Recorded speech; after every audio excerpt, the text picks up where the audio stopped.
Welcome back, and in today's video we are going to talk about posterior cruciate ligament, different layers of the joint capsule of knee complex, and finally a clinical condition known as Plica syndrome. If you wish to go to any of the specific topic, the time codes are given below in the description and comment section. You can directly go on to that topic. And here now we discuss the posterior cruciate ligament of the knee complex.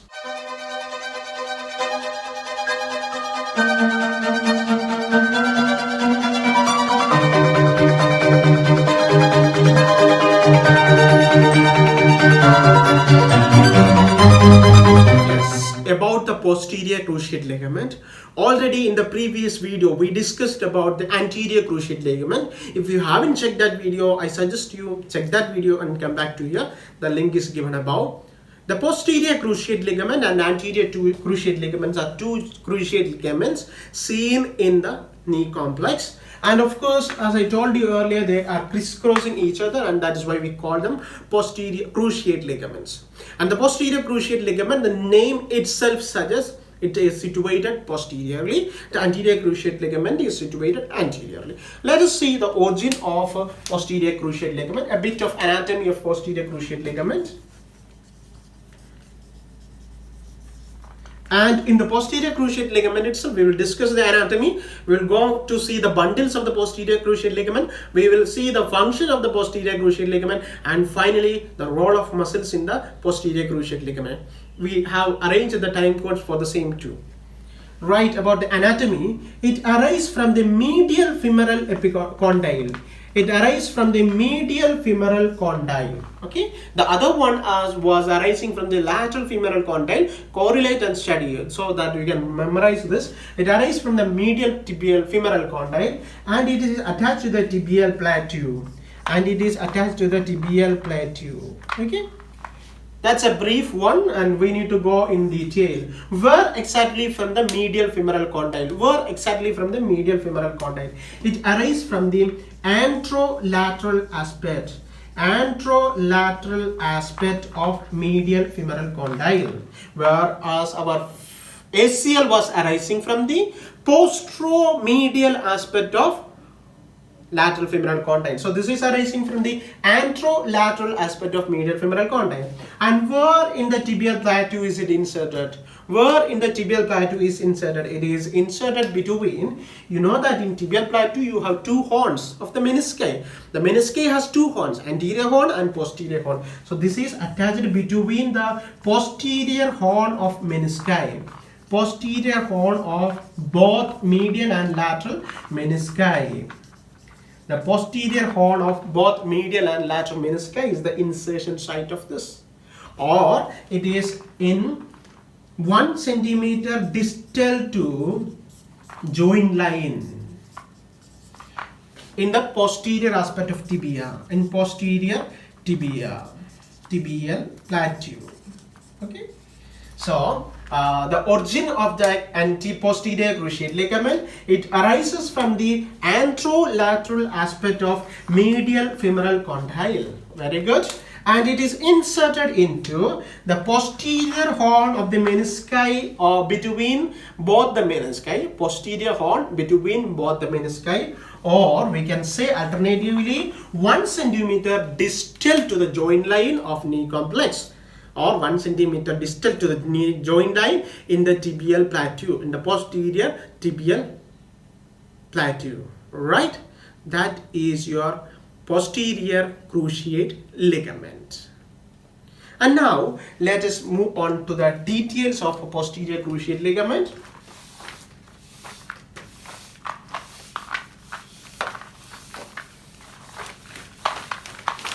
Yes, like a few details of the posterior cruciate ligament, that is the arrangement of fibers, or the direction of posterior cruciate ligament. The direction is inferior and posterior. The direction of fibers is, it is directed inferiorly and posteriorly. Whereas some other features of the posterior cruciate ligament, that is the posterior cruciate ligament is shorter. The posterior cruciate ligament is shorter than the anterior cruciate ligament. Whereas the posterior cruciate ligament is also less oblique than the anterior cruciate ligament. So the posterior cruciate ligament is less oblique and shorter than the anterior cruciate ligament, but the physiological cross-section, the cross-sectional area of the posterior cruciate ligament is highly greater than that of the anterior cruciate ligament. It can increase up to 150%. So that means the cross-sectional area of the physiological cross-sectional area of the posterior cruciate ligament is about 150% greater than that of the anterior cruciate ligament, and that makes the posterior cruciate ligament a strong ligament than the anterior cruciate ligament, and therefore it can resist greater amount of load and the chances of injury are less, right? Yes.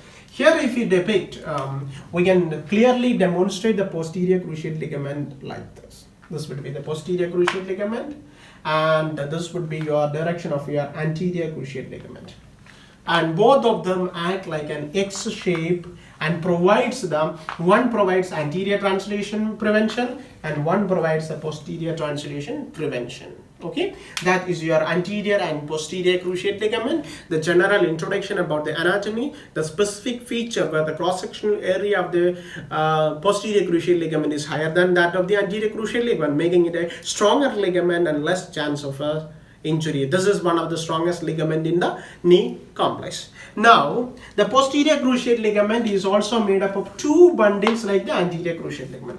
Can you recollect what was the bundles in anterior cruciate ligament? The bundle was named what was the bundle? Anteromedial bundle and posterolateral bundle. Exact opposite. You can correlate like that and study. Here it is the anterolateral bundle and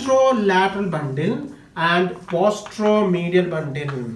Anterolateral bundle and posteromedial bundle. You call it ALB and you call it PMB, anterolateral and posteromedial bundles of knee complex. What are the peculiarities of this anterolateral and posteromedial bundle of posterior cruciate ligament? Let us examine the bundles of posterior cruciate ligament. When we examine the bundles in our anterior cruciate ligament, the posterolateral bundle was tight during extension. Posterolateral bundle was tight during extension. That is the same over here. In posterior cruciate ligament also, the posterolateral bundle provides stability during full extension. Or in the neutral position of the hip, the knee, the posterolateral bundle provides the function. Whereas during the flexion, the posteromedial bundle, and during flexion, the anterolateral bundle provides the role. That is exactly same like that of the anterior cruciate ligament. But in anterior cruciate ligament, you had a reciprocal relationship. That is, when posterolateral bundle was tight or posterior bundle was tight, the anterior was loose. When anterior was tight, the posterior was loose. But in PCL, that is a posterior cruciate ligament, we don't see that reciprocal relationship, even though the posterior is tight during extension and the anterior is weak during extension. But when flexion increases at 80 to 90% or 90 degrees of flexion, the posterior, in the PCL, the anterolateral bundle is maximum tight. So the anterolateral bundle, which is tight during flexion or which provides stability during flexion, is maximum tight at 80 to 90 degree of flexion. But what about then full flexion? That's the difference here. At the time of full flexion or deep flexion, the anterolateral bundle is having less significant role, and the function is again taken up by the posteromedial bundle. And the function is again taken up by the posteromedial bundle. That is the only difference between ACL and PCL bundles. Okay, that's the only difference between ACL and PCL bundle. In ACL, you had a reciprocal relation. When one was strong, the other was weak. When this one was high, this one was weak. But here, of course, in the starting it is like this. But after some time, this again comes up. But this goes a bit down, but this is not completely down. That means in full flexion, the role of anterolateral bundle is less significant than posteromedial bundle. Why? That is because in full flexion, what happens is the femoral attachment of the posterolateral bundle, the femoral attachment of the posteromedial bundle slides bit posteriorly, translate bit anteriorly, and that makes this band tighter.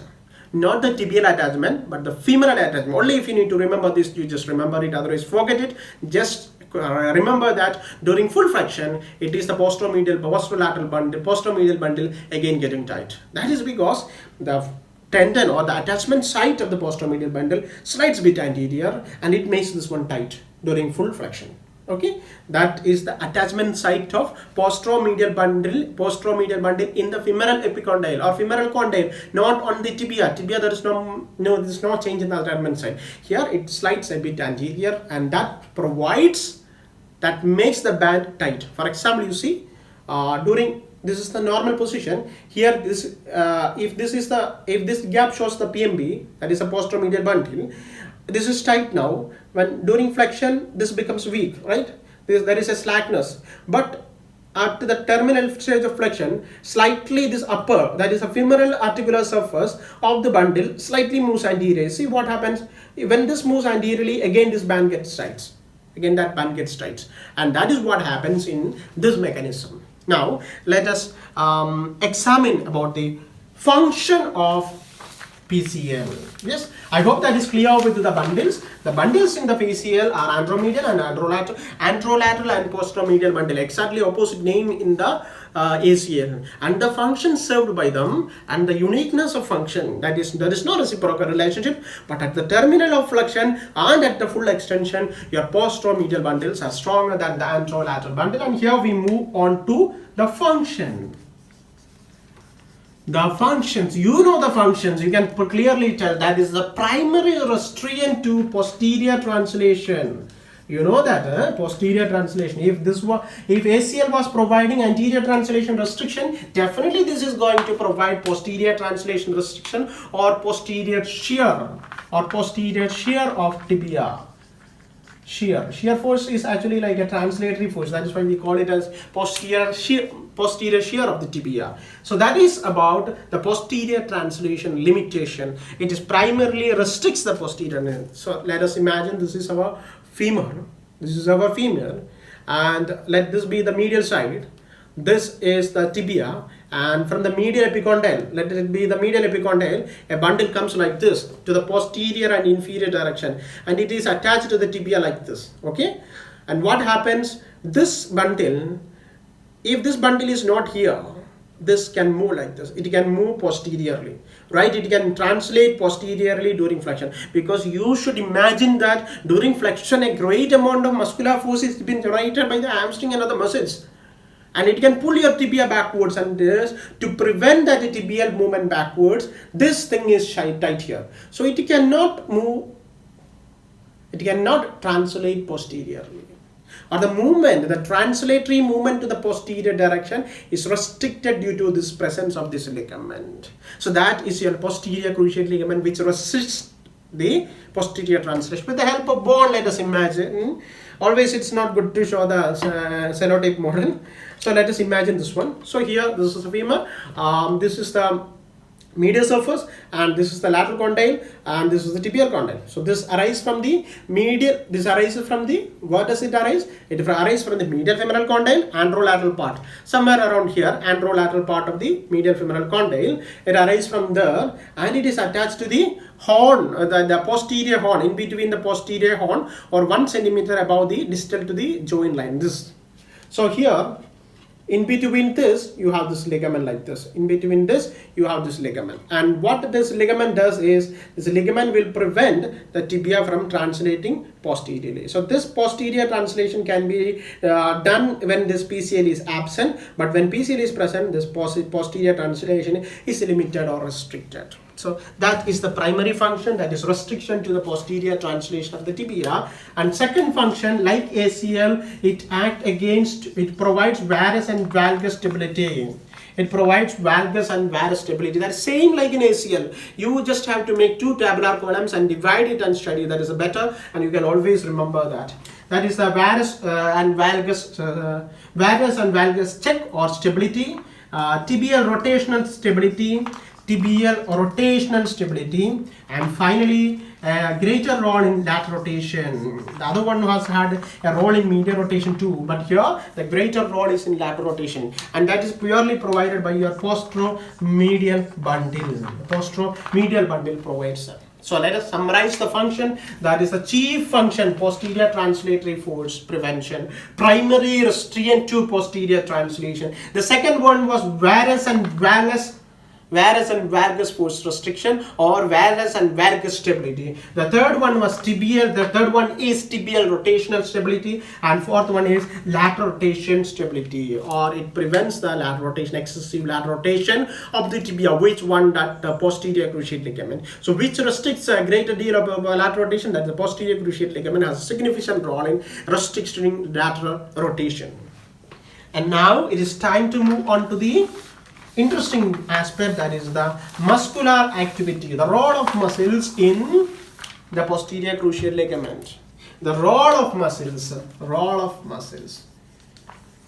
So if a situation is there, like a PCL is absent, the posterior cruciate ligament is absent, and there is a chance of this posterior translation, the muscles take up that role of the posterior cruciate ligament. So in case of rupture, that is a popliteus muscle, a small muscle seen in the knee complex, act like a posterior cruciate ligament. It acts instead of posterior cruciate ligament to prevent the posterior translation. Its direction of orientation is almost similar. So that is the muscle, the popliteus muscle takes up the function of posterior cruciate ligament when there is a damage or a rupture or absence of the posterior cruciate ligament. That is one of the first aspect, that is the popliteus muscle. Popliteus muscle takes up the action, right? It takes up. The second action is role of hamstring. You know what is the role of hamstring muscle? The hamstring muscles are knee flexors. When the knee is going for flexion, what is happening to the tibia? It can go for posterior translation. So the activity of posterior translation,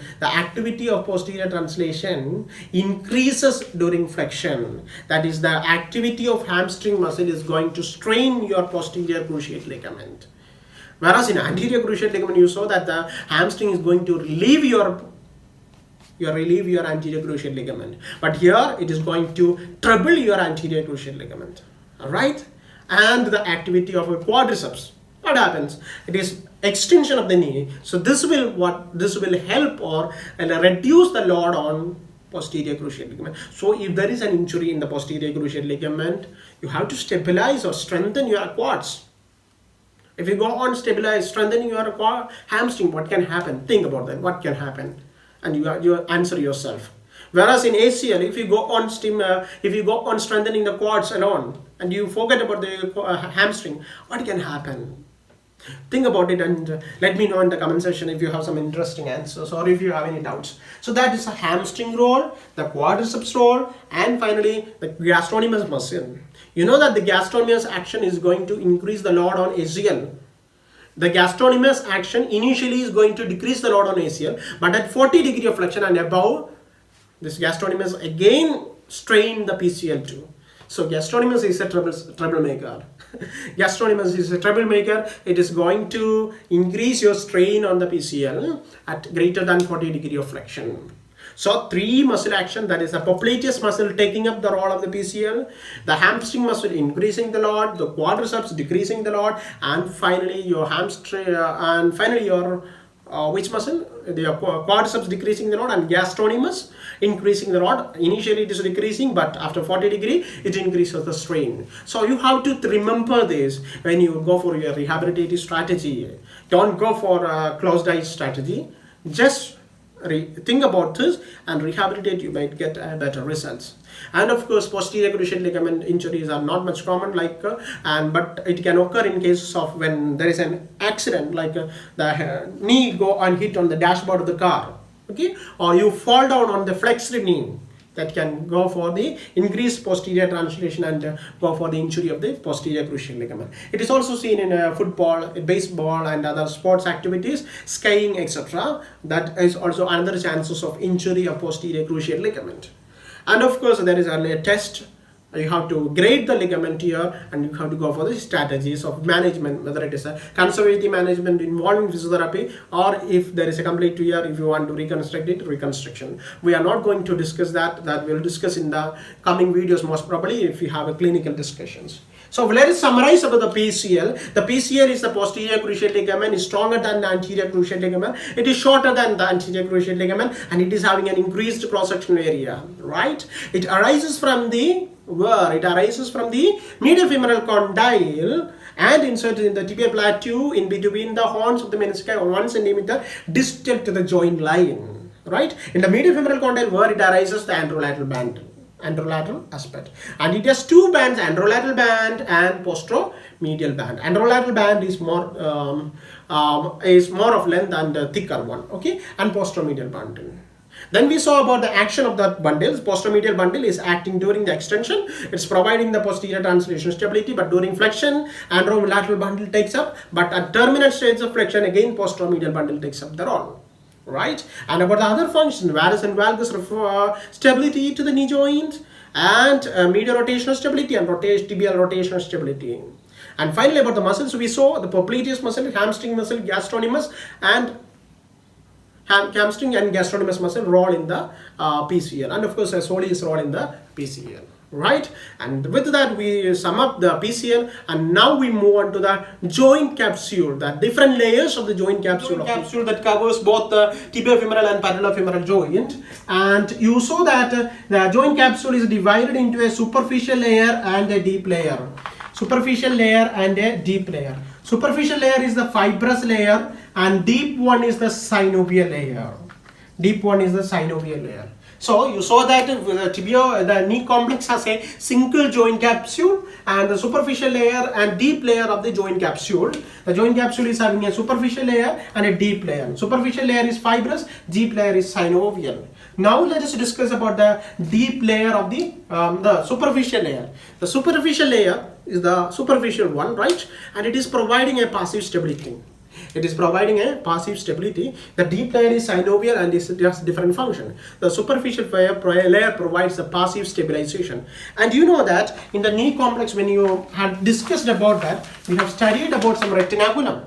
Okay, so if this is the orientation, like you have the patella over here, and you have over here the quadriceps tendon, you have here your patellar tendon. Quads tendon and patellar tendon. Now you want to know that this patella is almost like floating or free to move on the femoral surface, and it has to stabilize in the lateral direction and medial direction, right? Otherwise it can go for the lateral displacement and medial displacement of the patella. Oh, okay, and now let us see this anterior portion of the joint capsule is known as the extensor retinaculum. Is known as the extensor retinaculum. It is nothing but the anterior portion of the joint capsule, which includes the patellar tendon, quadriceps tendon, and the sheath covering the tendon. All that are together known as the extensor retinaculum. What is that? Extensor retinaculum.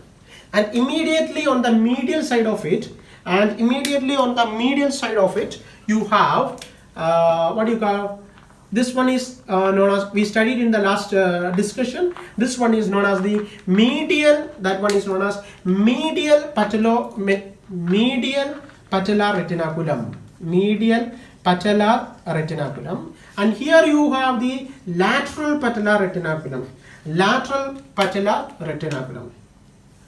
Patellar retinaculum. So, extensor retinaculum is a together structure with this medial patellar retinaculum, the lateral patellar retinaculum, and the tendon of this and this tendons and the facial covering or the fibrous covering over that. That provides the anterior, upward and downward, superior and inferior stability to the patella. Now, how is this stabilized in the medial direction? How is it stabilized in the medial direction? Here there is a fiber.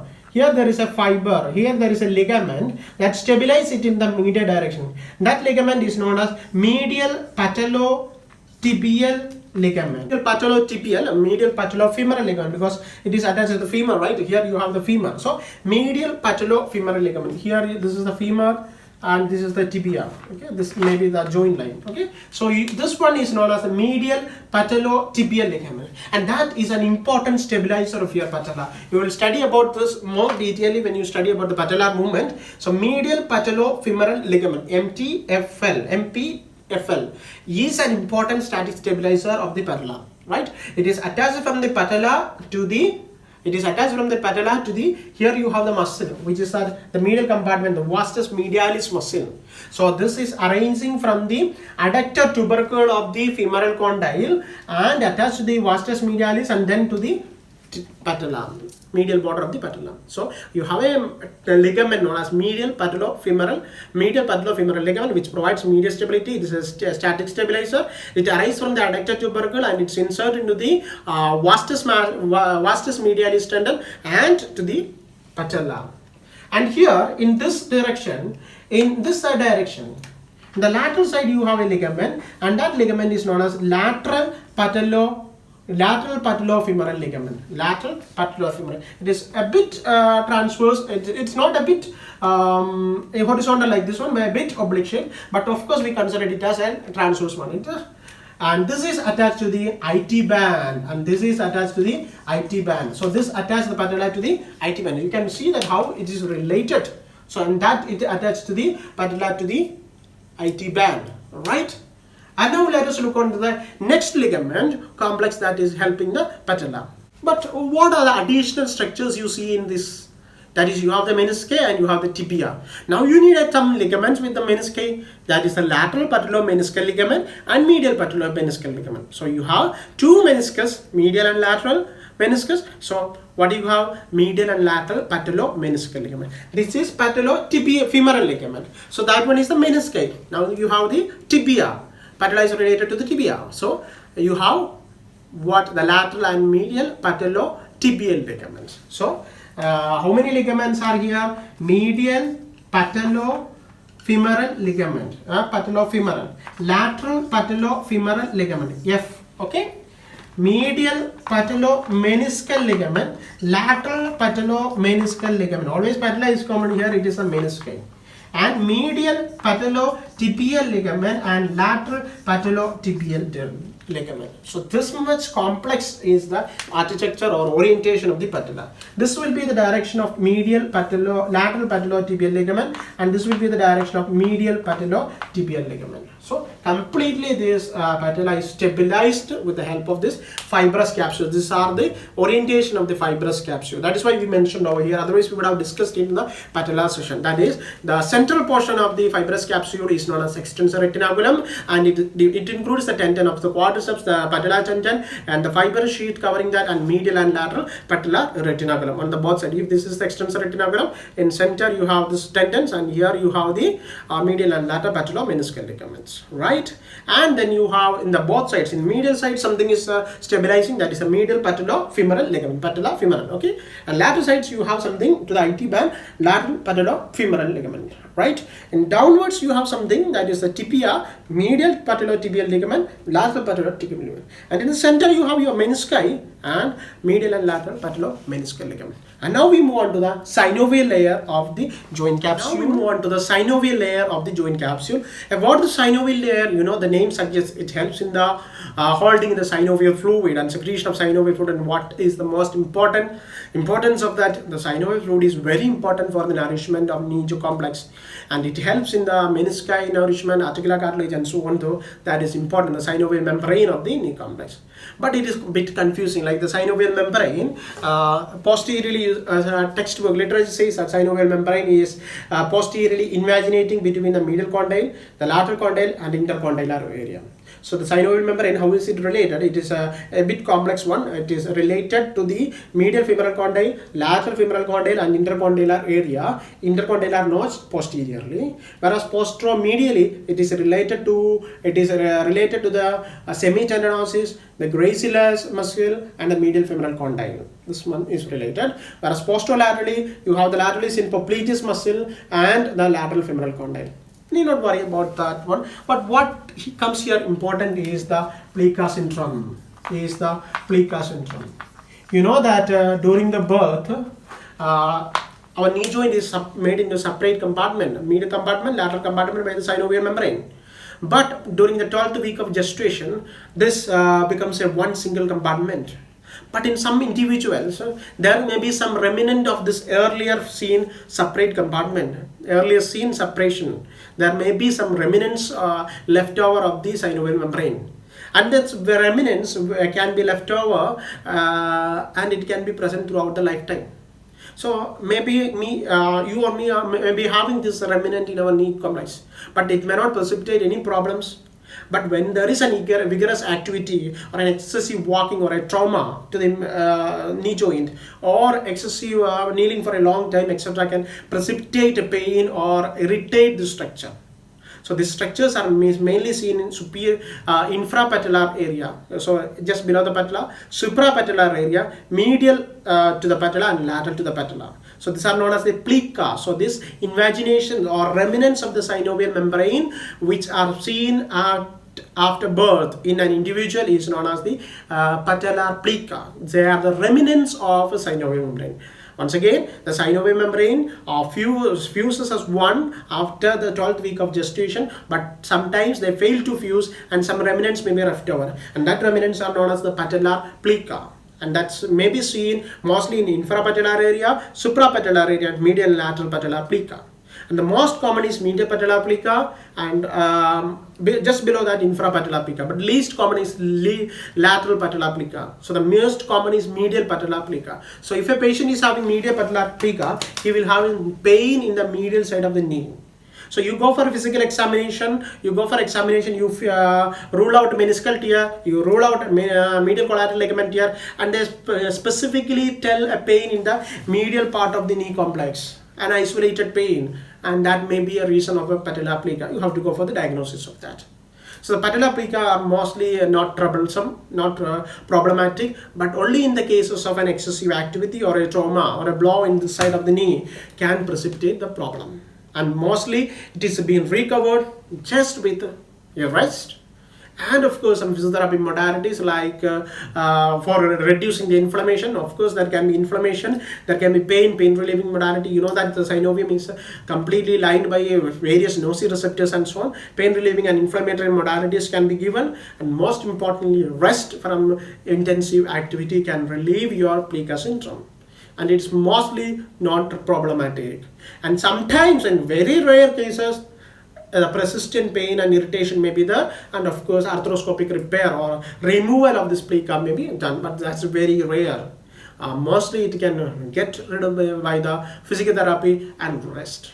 So that's all about the plica syndrome. What is plica syndrome? What is plica? It is an invagination. It is a remnant of the earlier synovial membrane of the knee complex. And that remnant can sometimes precipitate a problem only in cases of excessive traumatic activity or a blow or excessive time of kneeling and some physical activity forms. And rest, physiotherapy modalities, and best solution for plica syndrome. So remember, there is some plica syndrome. Why it is important? You might rule out the medial meniscal tear, you might rule out medial collateral ligament. There is no other problems, but if you don't know the plica syndrome, there can be a misdiagnosis. So there is a plica syndrome that exists, just medial, mostly seen in the medial compartment or medial aspect of the knee complex. Just remember about that. If you need more clarity, just get back to me through my suggestion box or comment box or in any social media platform. And if you like the video, please click the like button and kindly subscribe to our channel. Stay tuned, and we'll see you next time with at another topic.